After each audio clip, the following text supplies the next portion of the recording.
அன்பின் தெய்வமே, நன்றியோடு சொல்லிக்கிறோம். நிச்சயமாகவே முடிவு உண்டு. உன் நம்பிக்கை வீண் போகாது. அது உன் ஆத்துமாவுக்கு இன்பமாயிருக்கும். உன் நம்பிக்கை வீண் போகாது. எங்கள் ஆத்துமாவுக்கு வீணான காரியங்கள் மேற்கொள்ளாதபடிக்கு, வீண் போகாத காரியங்கள் எங்கள் ஆத்துமாவை தங்கும்படியாக நீ இடைவெளிவீராக. கர்த்தரை பேசுவீராக. எல்லா தூக்க மயக்கங்கள், நிர்விசாரங்கள், பிள்ளைகள் கேட்கக்கூடாதபடிக்கு, சத்தியத்தை அறியக்கூடாதபடிக்கு தடை செய்கிற எல்லா தடைகளை இயேசுவின் நாமத்தினாலே சபித்து அப்புறப்படுத்துகிறோம். கர்த்தாவே, கருவிலை கர்த்தர் கொடுத்து ஆசீர்வதி. நீர் பேசும், நாங்கள் கேட்கட்டும். எங்களுக்கு வாயா இருப்பீராக. இயேசுவின் நாமத்தில் பிதாவே, திரும்ப ஒரு விசை வாசிக்க கேட்கலாம். அப்படியே ஞானத்தை அறிந்து கொள்வது உன் ஆத்துமாவுக்கு இன்பமாயிருக்கும். உன் ஆத்துமாவுக்கு இன்பமாயிருக்கும். அதை பெற்றுக்கொண்டால் அது முடிவில் உதவும். உன் நம்பிக்கை வீண் போகாது. உன் நம்பிக்கை, நீ நம்பினை கர்த்தரின் போகவே விடவில்லை. எதை நீ நம்பினாயோ அந்த நம்பிக்கைக்கு அதிகமாக தான் தேவன் செய்தால் தவிர ஒரு நம்பிக்கை துரோகம் செய்யவில்லை. இயேசுவை நம்பினவர்களுக்கு அவர் துரோகம் செய்ததாக சரித்திரம் இல்லவே இல்லை. உன் நம்பிக்கை வீண் போகாது. நீ நம்பி இருக்கிறாய், இனி நம்பிக்கொண்டே இருக்கிறாய். நீ நம்புகிற காரியங்கள் ஒரு நாளும் வீண் போக விடவே மாட்டார். கலாத்தியர் 3-ம் அதிகாரம் 4-ம் வசனம். இத்தனை பாடுகளையும் வீணாய் பட்டீர்களோ? அவைகள் வீணாய் போயிற்று. நீங்கள் இத்தனை பாடுகள் நீங்கள் பட்டும் அது வீணாய் போயிற்றே. ஆனா கர்த்தருடைய வார்த்தை சொல்கிறது, நீங்கள் பட்ட பாடுகள் வீணாய் போகவே போகாது. வசனம் சொல்கிறது, உன் நம்பிக்கை, அப்ப நாம் படுகிற பாடுகள் வீணாய் போய்விடுமா? ஒரு நாளும் போய்விட மாட்டார். நீ படுகிற பாடுகளுக்கு நிச்சயம் பரமன் ஜெயம் கொடுக்க வல்லவராயிருக்கிறார். மாபெரும் ஜெய கொடியை அவர் ஏற்ற அவர் வல்லவராயிருக்கிறார். ஆகையினாலே நீங்கள் சோர்ந்து கொள்ள வேண்டாம். உன் நம்பிக்கை வீண் போகாது. ஏனென்றால் எத்தனையோ காரியங்கள் வீணாய் போய்கொண்டிருக்கிறது. ஆனால் இந்த வீணான காரியங்களை கர்த்தர் மாற்றுவாராக. இந்த வேளையை கூட உங்கள் நம்பிக்கை வீண் போகாது. எது வீண் போகாது? நிச்சயமாகவே முடிவு உண்டு. உன் நம்பிக்கை வீண் போகாது. எது வீண் போகாது?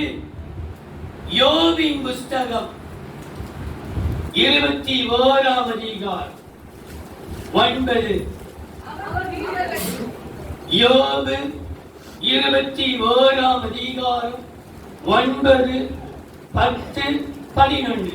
அவர்கள் வீடுகள் பயமில்லாமல் பத்திரப்பட்டிருக்கும். அவர்கள் வீடுகள் பயமில்லாமல் பத்திரப்பட்டிருக்கும். தேவனுடைய மிலாறு அவர்கள் மேல் வருகிறதில்லை. பயமில்லாமல் பத்திரப்பட்டிருக்கும். தேவனுடைய மிலாறு அவர்கள் மேல் வருகிறதில்லை. அவர்களுடைய எருது பொழிந்தால் வீணாய் போகாது. வீட்டின் நிலைமைகள் ஒரு நாளும் வீணாய் போகவே போகாது. உனக்குள் இருக்க எருது பொழிந்தாலும் எருது பொழியாது. ஆனா வசனம் சொல்கிறது உனக்காக பொழியாத எருது கூட கட்டை பொழிய வைக்கப்படுகிறார். எருதுகள் பொழிந்தால் சில கால எருது பொழியாதது. ஆனா வசனம் சொல்கிறது அவர்கள் எருது பொழிந்தா வீணாகாது, அவர்களுடைய பசு சினை அணியாமல் ஈடுகிறது, சினையே அணியாமல் ஈடுகிறது. தங்கள் குழந்தைகளை ஒரு மந்திரை போல வெளியே போக விடுகிறார்கள், அவர்கள் பிள்ளைகள் குதித்து விளையாடுகிறார்கள். அவருடைய வீட்டின் காரியம் வீடு பத்திரப்பட்டிருக்கும், அவருடைய எருதுகள் பொழிகிறது வீணாகாது. அப்போ உன் வீட்டிலே இதுவரைக்கும் வீணாய் போன காரியங்கள் எல்லாம் இந்த நாள் முதற்கொண்டு ஒன்று வீணாகவே ஆகாது. உடைய ஒரு புடி அரிசி சாதம் கூட வீணாகவே விட மாட்டார். உடைய ஆகார அப்ப குறை கூட வீணாக விடவே மாட்டார். ஏன் தெரியுமா? உன் ஆத்துமாவுக்கு இன்பமாய் இருக்கும், உன் நம்பிக்கை வீண் போகாது. சாட்சி கேட்டீர்களே, நம்பிக்கையே இல்லை. உண்மையாகவே இந்த முறை எக்ஸாம் எழுதின பிள்ளைகளுக்கெல்லாம் ஆச்சரியமாய் கத்தனை செய்கிறது. ஒரு நாளும் வீணாகாது. உன் வீட்டின் காரியங்கள் வீணாகாது.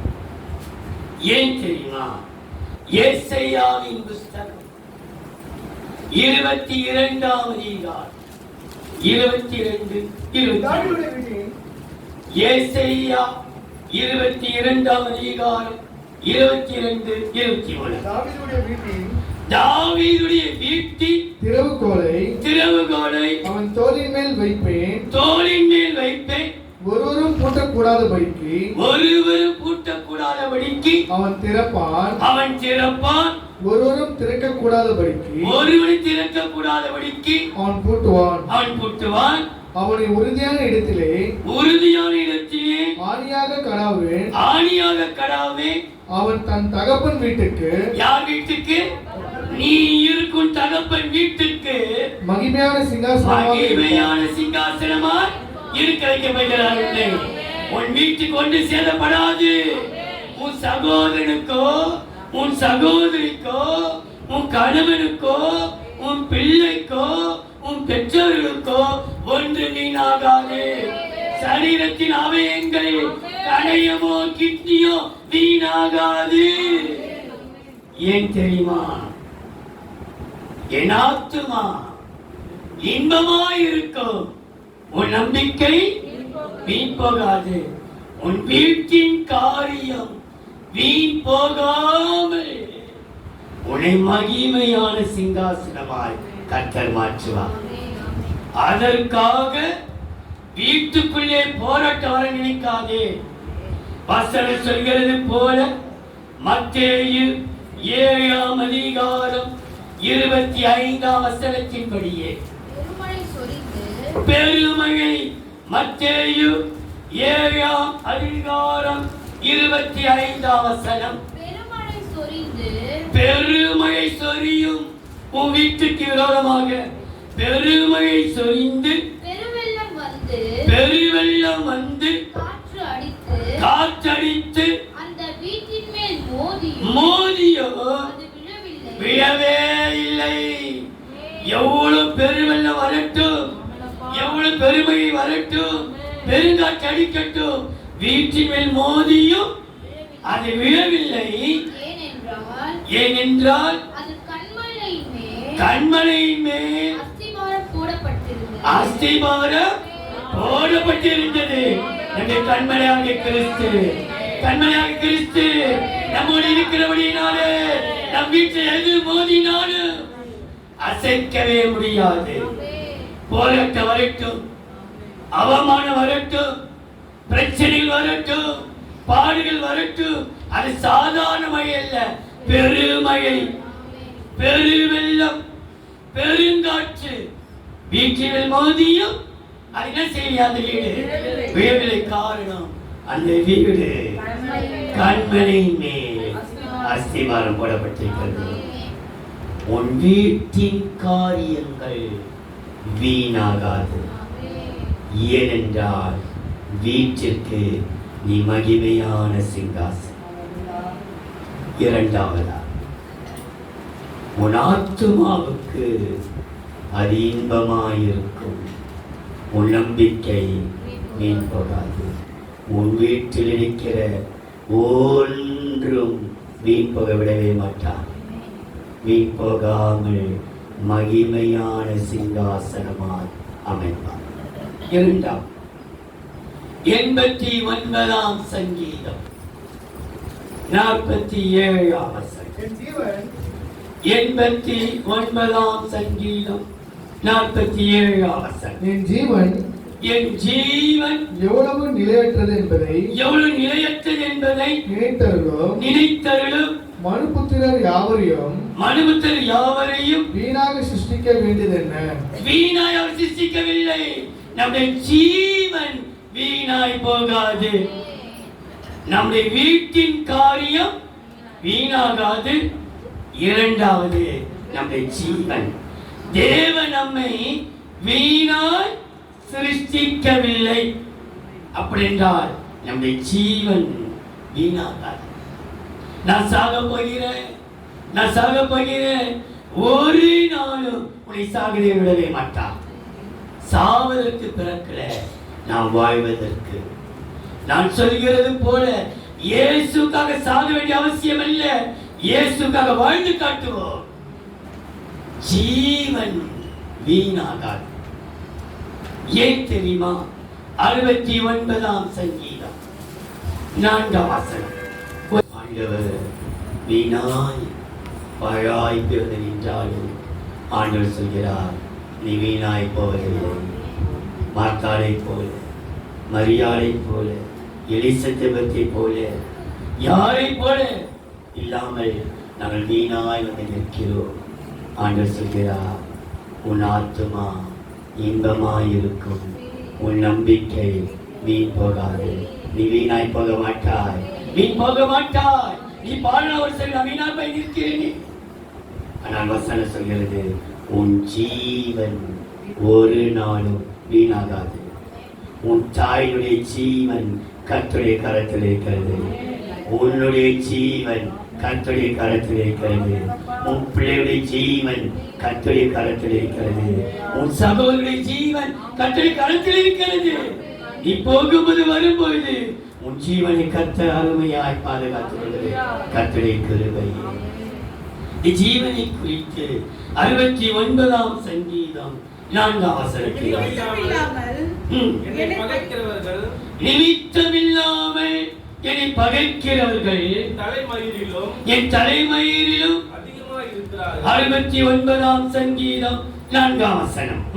நிமித்தம் இல்லாமல் என்னை பகைக்கிறவர்கள் என் தலைமயிரிலும் அதிகமாய் இருக்கிறார்கள். வீணாக எனக்கு சத்துருக்கள் என்னை சங்கரிக்க வேண்டும் என்கிறவர்கள் பலத்திருக்கிறார்கள். நான் எடுத்துக் கொள்ளாததை நான் கொடுக்க வேண்டியதாயிற்று. வீணாய் சத்துருக்கள் என்னை மேற்கொள்ள பார்க்கிறார்கள், என் ஜீவனை எடுக்க பார்க்கிறார்கள். இவங்களால் என் ஜீவன் போய்விடுமோ என்று நீ கதறாதே. உன் சத்துருக்களுக்கு முன்பாகவோ உன் ஜீவன் பத்திரமாய் பாதுகாக்கப்படும். உன் ஜீவன் வீணாய் போகாது. உன் ஜீவன் கர்த்தருடைய பார்வையிலே அருமையாய் இருக்கிறது. அந்த ஜீவனை குறித்து வேதம் சொல்கிறது பாருங்கள்.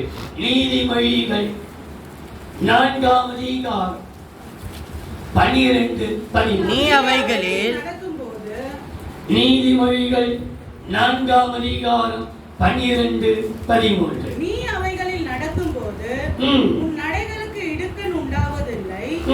நீ அவைகளில் ஓடினாலும்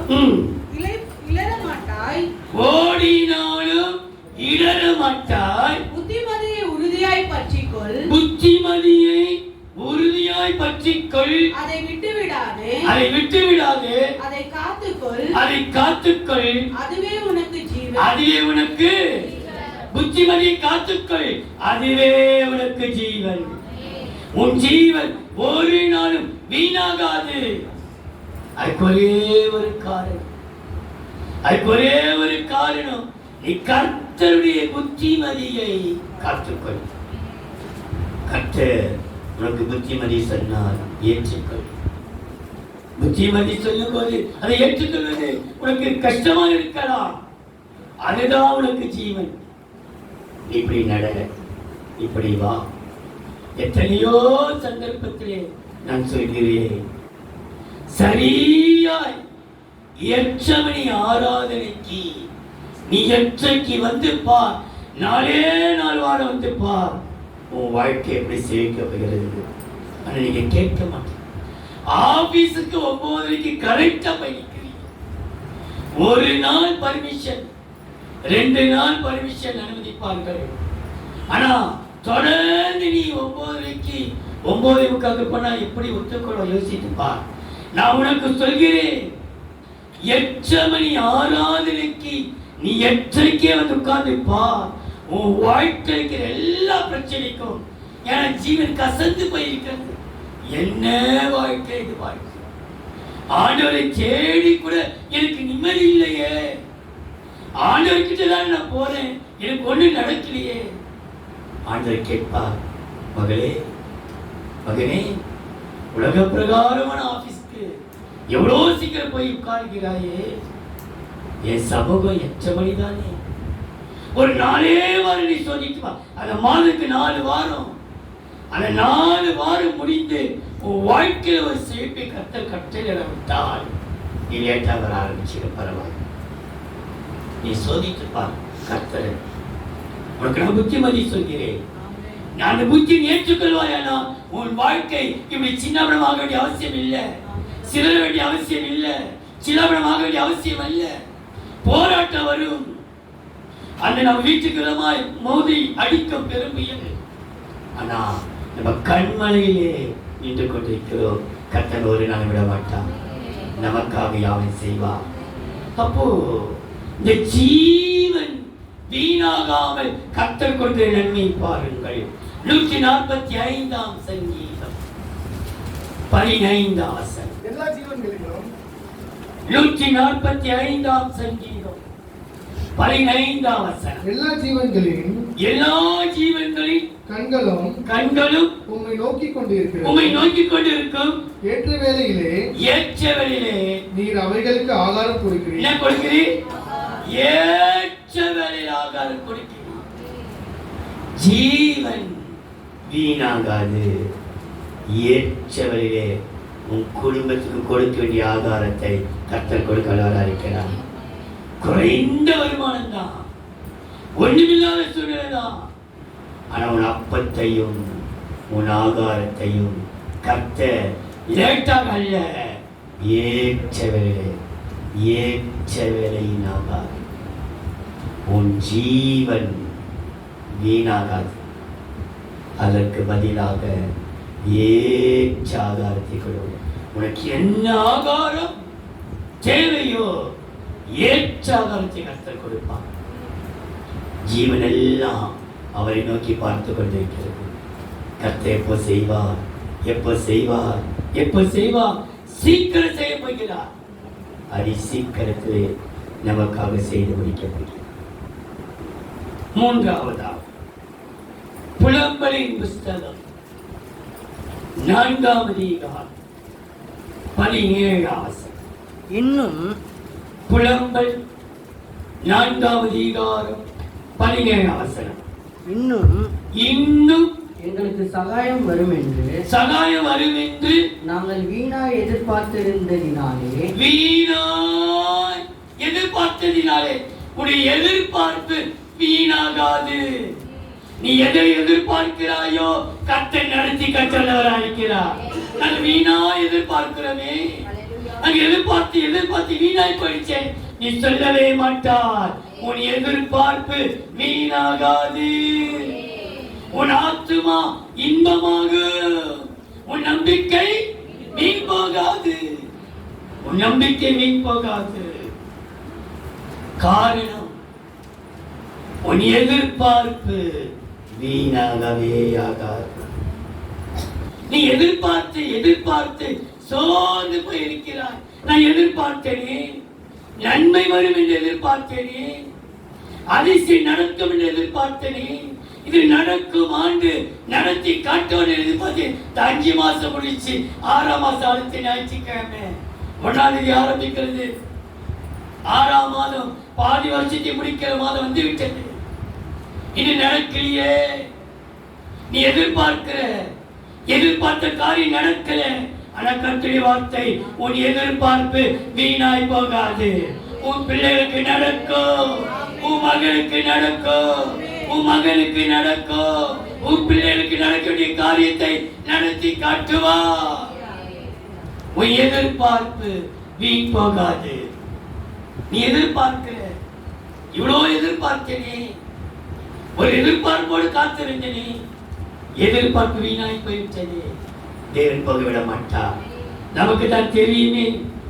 ஏசாயாவின் புஸ்தகம் 8ஆம் அதிகாரம் 17-18. ஏசாயா 8ஆம் அதிகாரம் 17-18. நானோ யாக்கோபின் குடும்பத்துக்கு தமது முகத்தை மறைக்கிற கர்த்தருக்காக காத்திருந்து. யாருக்காக காத்திருக்கிற? முகத்தை மறைக்கிற யாக்கோபுடைய குடும்பத்துடைய முகத்துக்கு மறைக்கிற கர்த்தருக்கு காத்திருந்து அவருக்கு எதிர்பார்த்திருப்பேன்.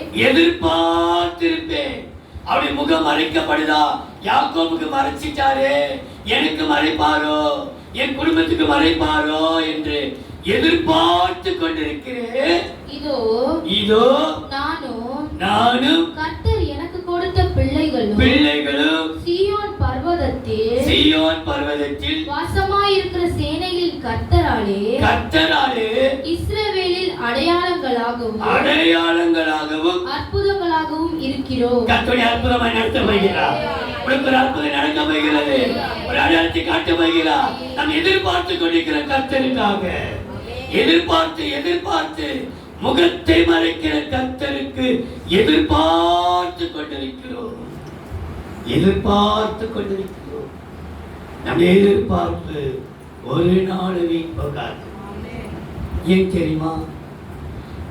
கர்த்தருடைய முகத்துக்காக காத்திருந்து நாங்கள் எதிர்பார்த்து இருக்கிறோம். அற்புதம் நடக்குமா? அடையாளம் நடக்குமா? எதிர்பார்க்கிறோமே. நிச்சயமாகவே ஆண்டவருடைய வார்த்தை, நீ எதிர்பார்த்திருக்கிற முடிவை நான் உனக்கு கொடுக்கும்படிக்கு உங்கள் பேர் நினைத்திருக்கிற நினைவுகளை அறிவேன். அவைகள் தீமைக்கல்ல, சமாதானத்துக்கு எதுவான நினைவுகளை நீ எதிர்பார்த்து கொண்டிருக்கிறார். அது தீமையாய் முடியாது, நன்மையாக முடியும். எப்படி முடிகிறது பாருங்கள். 37ஆம் சங்கீதம் 7ஆம் சங்கீதம் 37ஆம் சங்கீதம் 7ஆம் வசனம். கர்த்தரை நோக்கி அமர்ந்தது, அவருக்கு காத்திரு, காரிய சுத்தினோர் மேலும் தீவினைகளை செய்கிற மனுஷன் மேலும். 39ஆம் சங்கீதம் 7:39. இப்பொழுது ஆண்டவரே, நான் எதற்கு எதிர்பார்த்து கொண்டிருக்கிறேன்? நீரே என் நம்பிக்கை. அவரையே நம்பி இருக்கிறோமே. அற்புதம் செய்ய மாட்டாரா? அடையாளமாக்க மாட்டாரா? அவர்களை நம்பி இருக்கிறோம். நீ தான் நம்பிக்கை. நான் எதற்கு எதிர்பார்த்து இருக்கிறேன்? என்ன காரியத்தை எதிர்பார்த்து இருக்கிறேன்? மாளிகை வேணும், மாளிகை வேணும், காரு பங்களா வேணும், அதை எதிர்பார்த்து இருக்கிறோம். இல்லையே. சமாதானப்பா, அடைக்கலம் ஆண்டவரே, நன்மை ஆண்டவரே, நீ எதிர்பார்த்துக்கிற முடிவை உனக்கு கொடுக்கும்படிக்கு உன் பெண்ணுக்கு நீ அறிந்திருக்கிறேன். அவைகள் தீமைக்கல்ல, சமாதானத்துக்கு எங்கள் எதிர்பார்ப்பெல்லாம் நீதானே நம்பிக்கை. உண்மைதானே நம்பி இருக்கிறோம். வெட்கப்பட்டு போக கூடாது ஐயா. எதிர்பார்ப்பு வீணாகாது. அதற்கு பதிலாக அற்புதங்கள், அடையாளங்கள் நடக்கும். காரணம் அவரையே நம்பியிருக்கிறோம். நம்முடைய எதிர்பார்ப்பெல்லாம் அவர் நம்பியிருக்கிறார். 4வது மார்க் எழுதின சுவிசேஷம் 14வது அதிகாரம் 4வது வசனம். அப்பொழுது மார்க் எழுதின சுவிசேஷம் 14வது அதிகாரம் 4வது வசனம். அப்பொழுது சிலர் தங்களுக்குள்ளே விசனம் அடைந்து இந்த தைலத்தை இப்படி வீணாய் செலவழிப்பானே. வீணான செலவு, இனி வீண் செலவு இருக்காது, இனி வீண் போகாது. இந்த தைலத்தை வீணாய் செலவு பண்ணிட்டார்களே, உன் பணம் இதுவரைக்கும் வீணாய் போயிடுச்சு, உன் வாழ்க்கை வீணாய் போயிடுச்சு. வீண் செலவு. இந்த 25ஆம் தேதி வரைக்கும் செலவு செலவு செலவு வீணாய் போயிடுச்சு. வீணாகாது, ஒரு நாள் வீண் போகாது. உன் பண செலவு வீணாகாது. ஏனென்றால் அந்த வசனம் சொல்கிறது, வாசித்து முடிப்பா. அப்போது சிலர் தங்களுக்குள்ளே விசனம் அடைந்து இந்த தைலத்தை இப்படி வீணாய் செலவழிப்பானே. சிலர் அங்க கூடியிருக்கிற சில பேர் இவ்வளோ செலவு பண்ணிட்டாங்களே. சிலர் மாத்திரமல்ல, சீஷர்களும் விசனம் அடைவதை பாருங்கள். மத்தேயு எழுதின சுவிசேஷம் 26வது அதிகாரம் 8வது வசனம். அவருடைய சீஷர்கள் மத்தேயு 26வது அதிகாரம் 8வது வசனம். அவருடைய சீஷர்கள் அதை கண்டு விசனம் அடைந்து இந்த வீண் செலவு இவ்வளோ வீண் செலவு எதற்கு? சீஷர்களுக்கும் வீண் செலவு. அவங்க பார்வை பார்க்க வீண் செலவு எதற்கு? ஜனங்கள் பார்க்கிறார், இவ்வளோ வீண் செலவாயிடுச்சு. வசனம் சொல்கிறது, உன் ஆத்துமாவுக்கு இன்பமாய் இருக்கும், உன் நம்பிக்கை எது வீண் போகாது, உன் பண செலவுகள் வீணாகாது. நீ செலவழிக்கிற ஒவ்வொரு பணமும் இனி வீணாக போகாது. ஐயோ, வீணாக போச்சு செலவு, நான் வாங்கின சம்பளம் வீணா போச்சு, வீணாகி பாழாகி வந்து நிற்கிறப்பா. நான் இன்னைக்கு வீணாக போக விட மாட்டா, பாழாய் போக விட மாட்டா. கர்த்தருடைய வார்த்தை, உன் ஆவி ஆத்துமா சரீரம் இன்பமடைய போகிறது. இன்பமாய் மாறுகிறதினாலே கர்த்தர் உனக்கு இன்பத்தை கொடுப்பது மாத்திரமல்ல, உன் வீண் செலவுகளை கர்த்தர் மாற்றப்படுகிறார். எப்படி மாற்றுகிறார் பாருங்கள். 2 கொரிந்தியர் 12ஆம் அதிகாரம் 15ஆம் வசனம். ஆதலால் நான் உங்களில் 2 கொரிந்தியர் 12ஆம் அதிகாரம் 15ஆம் வசனம். ஆதலால் நான் உங்களில் எவ்வளவு அதிகமாய் அன்பு கூறுகிறேனோ அவ்வளவு குறைவாய் உங்களால் அன்பு கூறப்பட்டிருந்தாலும் நீங்கள் அன்பு செலுத்தாவிட்டால் பரவாயில்லை. நான் எவ்வளவாய் அன்பு கூர்ந்தாலும் அதற்கு மாறாக நீங்க அன்பு கூறாவிட்டால் கூட பரவாயில்லை. மிகவும் மிகவும் சந்தோஷமாய் நான் உங்கள் ஆத்மாக்களுக்காக, அது எப்படியா சந்தோஷமாய் உங்கள் ஆத்மாவுக்காக செலவு பண்ணப்படவும் விரும்புகிறேன். எப்படின்னா விரும்புகிறேன். நம்ம பண்ணுகிற செலவு வீணாகாது. அன்பினால் செய்யப்படுகிற இந்த செலவு வீணாகாது. அதற்கு பதிலாக உனக்கு மிகுந்த சந்தோஷம். நான் சந்தோஷமாய் சிரிக்கிறேன், அன்பினால் நிறைந்து. ஏனென்றால் செலவு பண்ணவும் செலவு பண்ணப்படவும் விரும்புகிறேன். எவ்வளவு செலவாகட்டும், இதாகட்டும், சந்தோஷமா. காரணம் ஒரே ஒரு அன்பு. அன்றே அன்பினால் நாங்கள் நிறைந்து. அன்பினால் எவ்வளவு செலவானாலும், செலவு பண்ணப்பட்டாலும் அந்த அன்புக்காக என்ற கர்த்தருடைய வார்த்தை வீண் செலவாகாது. உன் பணங்கள் வீண் செலவாகாது. அதற்கு பதிலாக உனக்கு மிகுந்த சந்தோஷம். அதுக்கு காரணம் என்ன தெரியுமா? உனக்குள் அன்பு. அன்பை விட்டு விடாதீர்கள். கர்த்தர் கிருபை செய்வார். கடைசியா கலாத்தியர் 2ஆம் அதிகாரம் 2ஆம் வசனம். நான் தேவ அறிவிப்பினாலே கலாத்தியர் 2ஆம் அதிகாரம் 2ஆம் வசனம். நான் தேவ அறிவிப்பினாலே போய் தேவ அறிவிப்பினாலே, யாருடைய அறிவிப்பு?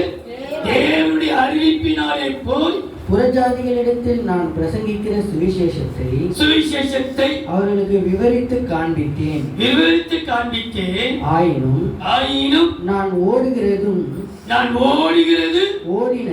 ஓடினதும் வீணாகாதபடி உடைய ஓட்டம் வீணாகாது. கர்த்தருக்காக ஓடுகிறாயே, உடைய ஓட்டம் வீணாகாது. நீ ஓடி வந்திருக்கிற, ஓடி போகிற, எதற்கு ஓடி போகிற, நீ ஓடி வருகிற பற்றியா? அந்த ஓட்டம் வீணாகாது. கர்த்தர் அங்க இருக்கிறாரா? அங்க போனோமா நம்ம சபைக்கு? நீ ஓடி வருகிற பற்றியா? அந்த ஓட்டம் வீணாகாது. நான் ஓடுகிறதும் ஓடினதும் வீணாகாது என்பதை மாற்றான். நீங்க ஓடி வந்திருக்கிறீங்களே, அடிக்கடி ஓடி வந்திருக்கிறீங்களே, ஓட்டத்தை கர்த்தர் அறிந்திருக்கிறார். ஓட்டம் வீணாகாது. அவர் சொல்லுகிறார், நமக்கு தெரியுமே. அப்போஸ்தலர் 20ஆம் அதிகாரம் 24ஆம் வசனம். அப்போஸ்தலர் 20:24. அவைகளில் ஒன்றையும் குறித்து கவலைப்படேன். என் பிராணனையும் நான் அருமையாக என் ஓட்டத்தை சந்தோஷத்தோடு முடிக்கவும் தேவனுடைய கிருபையின் சுவிசேஷத்தை பிரசங்கம் பண்ணும்படிக்கு நான் கர்த்தராக இயேசுவினிடத்தில் பெற்ற ஊழியத்தை, யார்கிட்ட பெற்ற ஊழியம்? இயேசுவினிடத்தில் பெற்ற ஊழியத்தை நிறைவேற்றவும் என்ன செய்கிறேனா? உம்மிடத்தில் பெற்ற ஊழியத்தை நிறைவேற்ற விரும்புகிறேன் ஐயா. நீர் எங்களை நம்பி கொடுத்த ஊழியத்தை எங்கள் கடைசி மூச்சு வரைக்கும் நிறைவேற்ற என்னுடைய விருப்பம் ஆண்டவரே, என்னுடைய விருப்பம் ஆண்டவரே. எபிரேயரின் புஸ்தகம் 12ஆம் அதிகாரம் 1ஆம் வசனம். ஆகையால் சாட்சிகள் நம்மை சூழ்ந்து கொண்டிருக்க.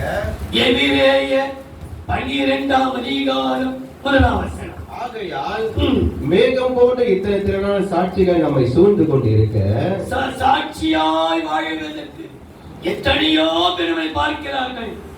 மேகம் போல் இத்தனை திரளான சாட்சிகள் சூழ்ந்திருக்க, பாரமான யாவற்றையும் நம்மை சுற்றி நெருக்கிட்டு, பாரம் நம்மை சுற்றி நெருக்கிறதை யாவை விட்டு, பாவத்தை தள்ளிவிட்டு விசுவாசத்தை துவங்குகிறவரும் முடிக்கிறவரும் ஆகிய இயேசுவை நோக்கி நமக்கு நியமித்திருக்கிற ஓட்டத்தில் பொறுமையோடு ஓட கடவோம். பொறுமையோடு. எல்லா பாரம், எல்லா பாவம், எல்லா வேதனை எல்லாவற்றையும் ஓடுவோம். ஓடிக்கொண்டே இருப்போம். ஓடுகிற நம்மை அவர் விடவே மாட்டார். எல்லா பாரம், எல்லா பாவம், நம் இத்தனை திரளான சாட்சிகள், இப்படி வாழ்கிற நமக்கு ஓட்டம் ஓடுகிற நம்முடைய ஓட்டம் வீணாகாதபடிக்கு நமக்கு ஒரு நன்மை செய்கிறார்.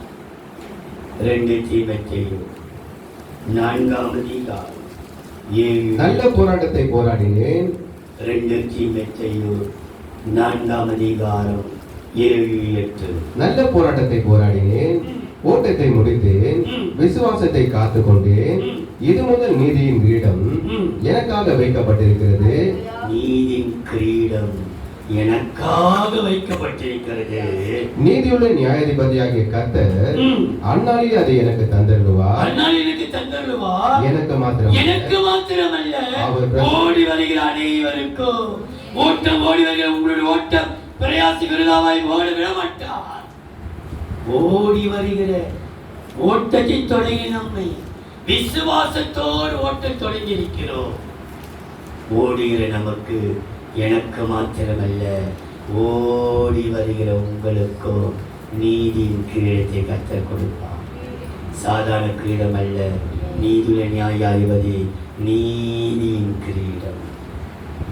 உன் ஆத்துமாவுக்கு இன்பமாயிருக்கும். உன் நம்பிக்கை வீண் போகாது. உன்னுடைய வீட்டின் காரியம் வீண் போகாது. உன் ஜீவன் வீண் போகாது. உன் எதிர்பார்ப்பு வீண் போகாது.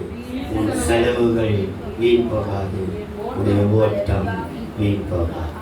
அன்பின் தெய்வம் மனன்றியோடு வைத்திருக்கிறோம். தேவரே, இந்த வழியிலே ஞானிகளால் களாப்பட்ட அன்பின் கரத்தை நீட்டி, தேவரே இந்த இரக்கமுள்ள கரத்தை நீட்டி, ஆசீர்வதிக்கப்பட்ட கரத்தை நீட்டி, வல்லமுள்ள கரத்தை நீட்டி, தேவரே தொட்டு நீ ஆசீர்வதிப்பீராக. வந்திருக்கிற மக்களை ஆசீர்வதிங்க. அன்றைய சண்டே ஸ்கூல் ஊழியத்தையும் அன்றைய வாலிபர் ஊழியத்தை கற்கள் பொறுப்படுத்திக் கொள்ளுங்கள். பெரிய காரியத்தை செய்க. இயேசுவின் நாமத்தில் பிதாவே. ஆமென்.